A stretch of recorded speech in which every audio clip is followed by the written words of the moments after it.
The Springfield Prodigy. Is it crap or is it keep? Stick around, we'll let you know.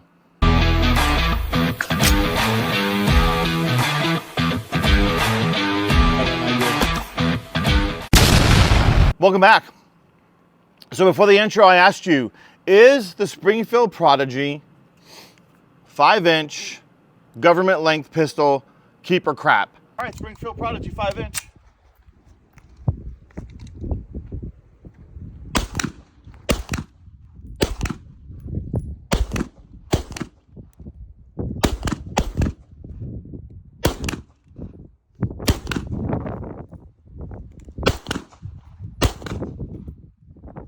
There you go.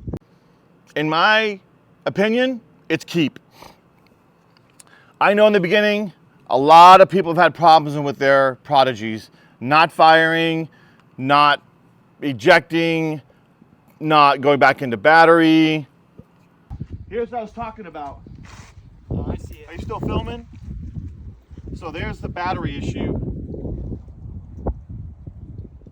And that could be the rounds, it could be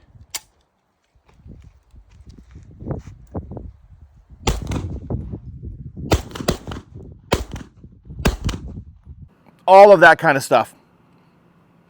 But for me, I have found this Prodigy to be absolutely fantastic.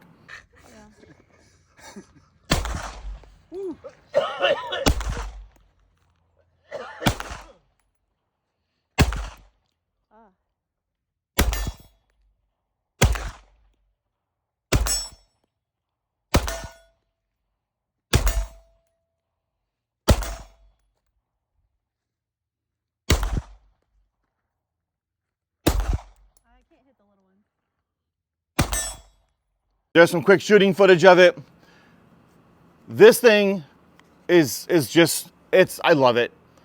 I've done no modifications. I have not sent it back to Springfield for any changes. It is the way it came right out of the package with its one 17-round magazine and its one 20-round magazine. Just some of my thoughts on this pistol. I think this pistol is amazing. First of all, I can't tell you, when you rack this thing, it's butter. The resistance is almost non-existent to it. You know, I can rack it with my pinkies there. It's just awesome. The beaver tail here I think is good. I get a good purchase on it. It's got a nice raised section here so that I can, when I come in to get my purchase, like with 1911s and these 2011s, they have the palm safety. So when you come in, you want to make sure you're always getting a good high purchase so that you're able to activate that thumb safety. Otherwise, it's going to give you a problem. It's not going to work. So the beaver tail has got lots of groove here, lots of room for me to get in there and grab that safety. The grip is very aggressively textured. There's nothing to do with that. It's got aggressive texture here on the back strap, along the spring housing. The grip on the sides, it comes all the way up on both sides and wraps around the front.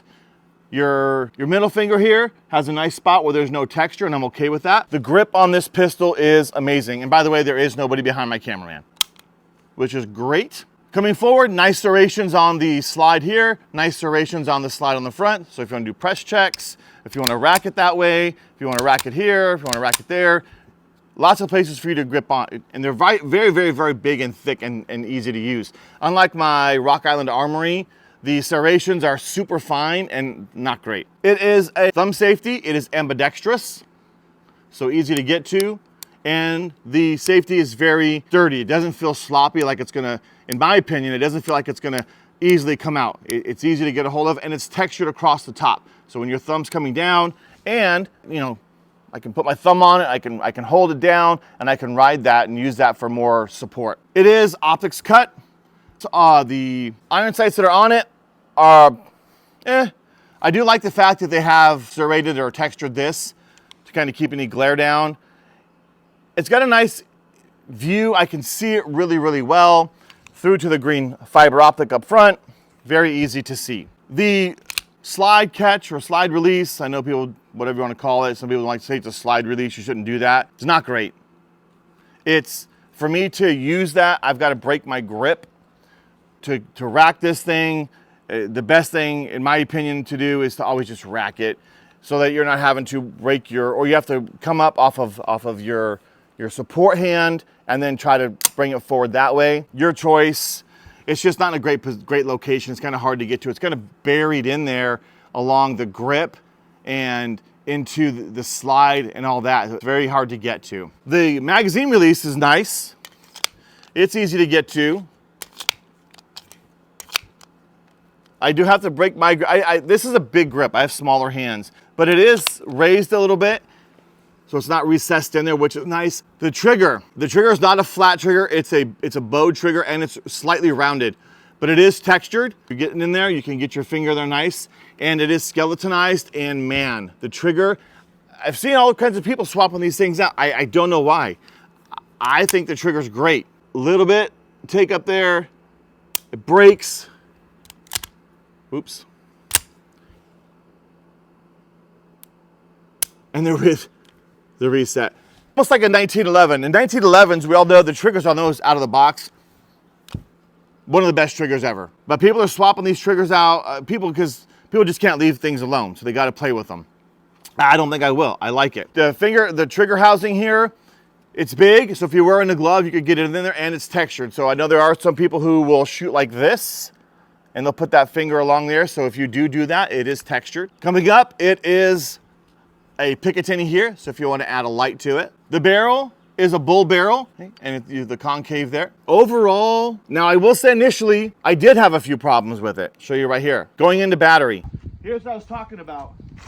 Oh, I see it. Are you still filming? So there's the battery issue. And that could be the rounds, it could be... And I know a lot of people have had to have their stuff worked on. But I just found the more I shot it, the less that happened. I haven't had any problems, and I can't tell you how long. But yeah, the most I had was a little bit of battery issue, a little tap, it was good to go. But since then, I've had no problems with my Springfield Prodigy. I love this pistol. I won't get rid of it. I have 3 hammer fired. I have my Springfield Prodigy. I have my Sarzamol SAR 2000, and I have my Rock Island 1911. Now, that is not me telling you where to go get those. That's just who made them. It doesn't make any sense for me to do reviews if I can't tell you who made them. That's just me telling you who made them. I'm not telling you where to go buy them. I'm not telling you if you should or shouldn't go buy this pistol. I'm just telling you I like it. There it is. I will, the one thing I don't like about this, and I might swap that, I don't know, is the guide rod. I might swap that out to a single piece guide rod. When I cleaned it the other day, and actually I've only ever cleaned this one time. I've got easily 500 rounds or more through this pistol. I've only cleaned it once, and it has done fantastic. Again, in the beginning, I had a few of those battery issues, but those have worked themselves out. That right there was a little interesting, but nothing I couldn't work around. There it is, my Springfield Prodigy double stack 2011. So until next time, make sure you subscribe, make sure you like, check out our merch. It's out, we have some shirts, we got some more stuff coming out. Make sure you stay safe, stay free, support the Second Amendment, support our troops.